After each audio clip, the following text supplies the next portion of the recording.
મારું નામ મામણિયા જયેશકુમાર સિત્તરભાઈ છે. હું સૈયદ રાજપરા ગામનો રહેવાસી છું.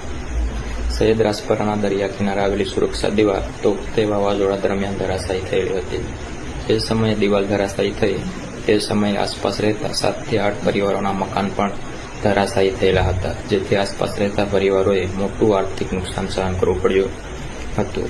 તોકતે દરમિયાન ધરાશાયી થયેલ દિવાલ બાબતે હાલ સુધીમાં અનેક મૌખિક અને લેખિત રજૂઆતો કરવામાં આવી છે, પણ હાલ સુધીમાં દિવાલનું બાંધકામ કરવામાં આવેલું નથી. હાલ ચોમાસાની ઋતુ હોય, હાલમાં દરિયામાં કરંટ આવતા વધુ એક મકાન ધરાશાયી થયેલું છે. સદનસીબે કોઈ જાનહાનિ થયેલી નથી, પણ પરિવાર ઘર વિહોણો થઈ ગયો છે.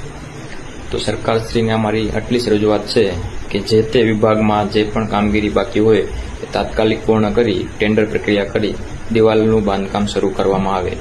આભાર. જય હિન્દ.